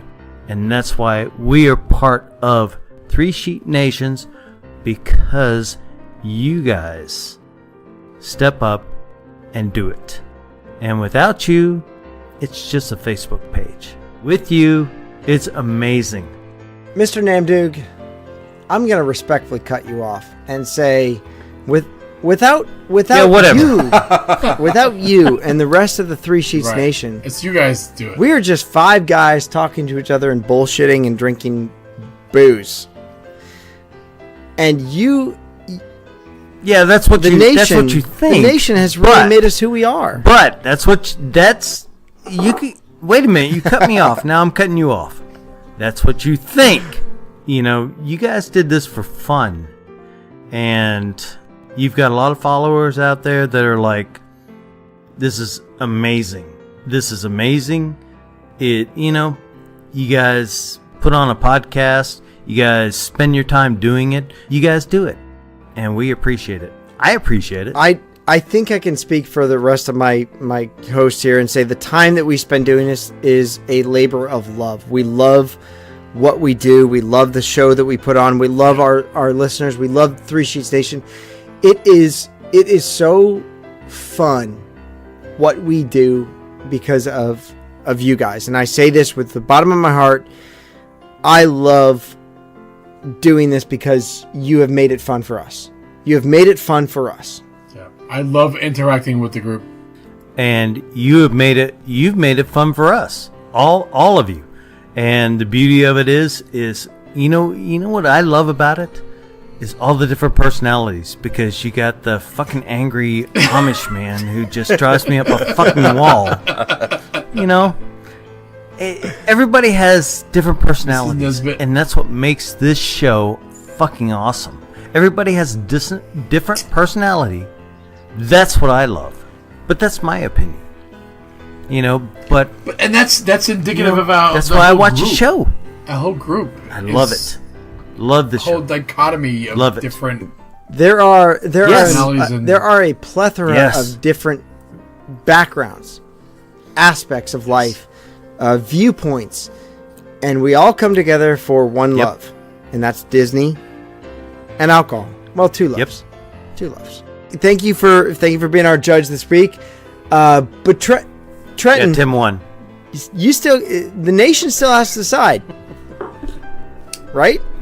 So give us some closing remarks. Yeah, no, so I will be putting up a poll.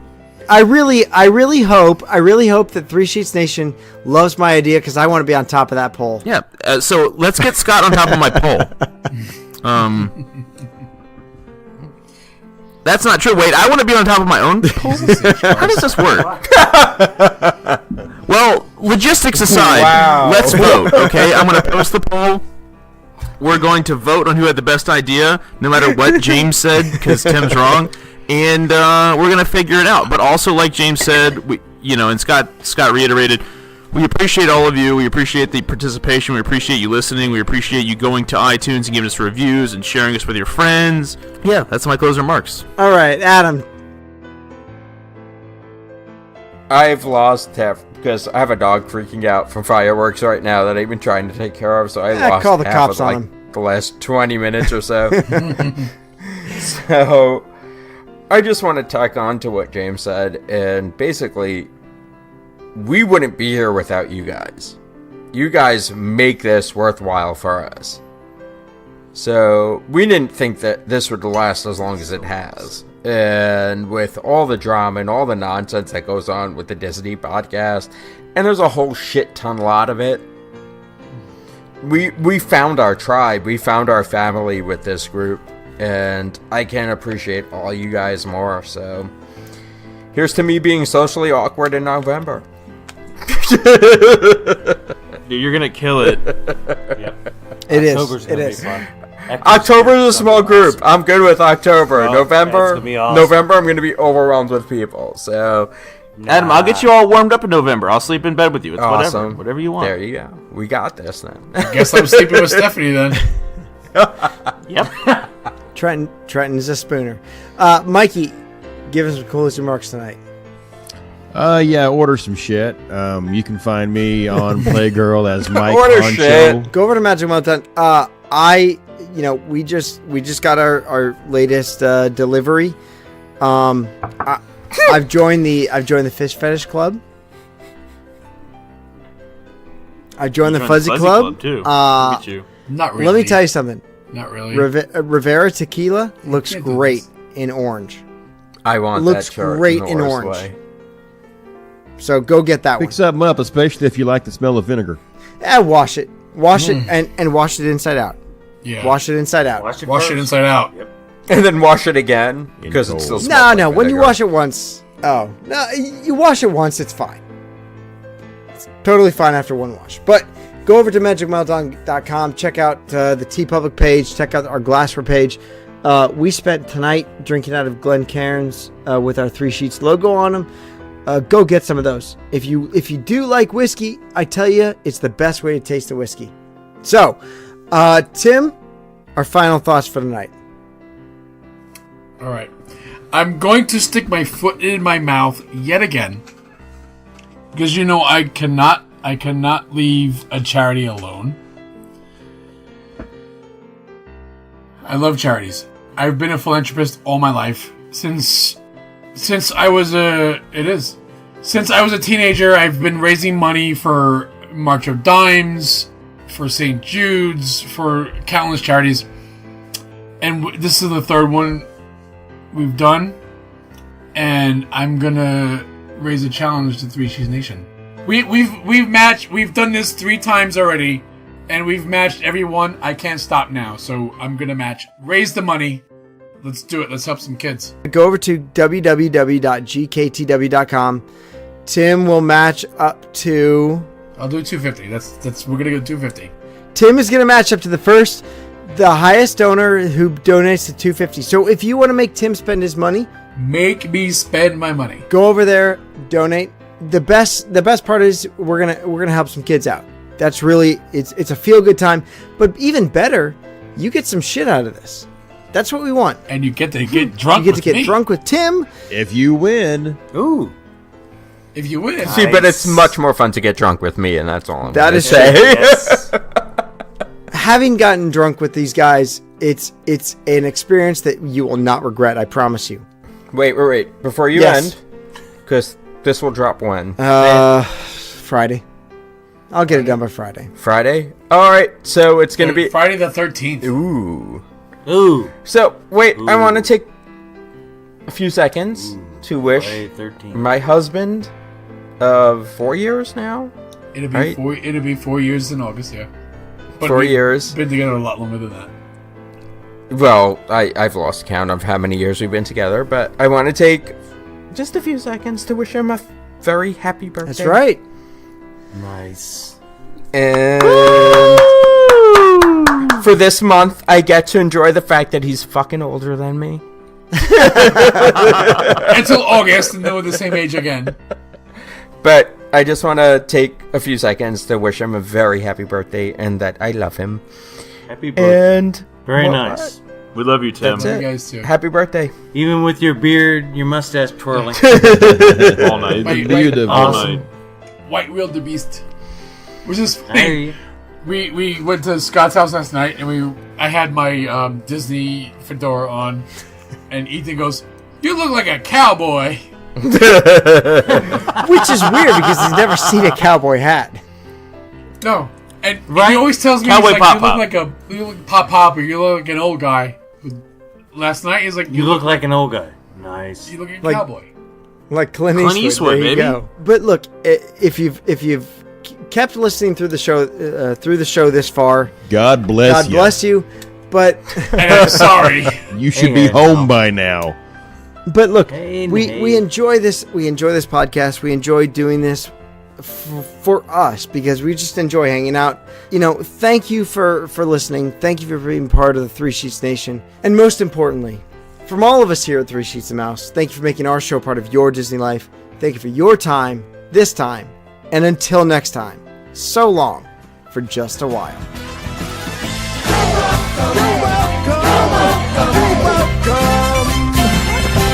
And thank you!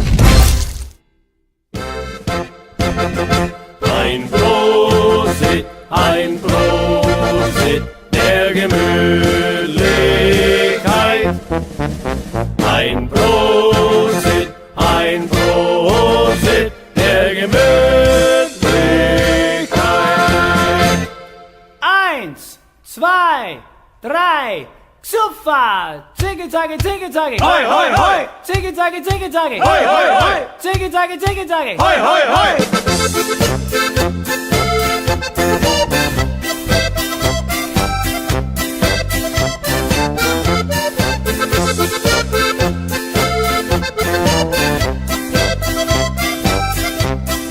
Ziggy-zaggy, ziggy-zaggy! Hoi, hoi, hoi!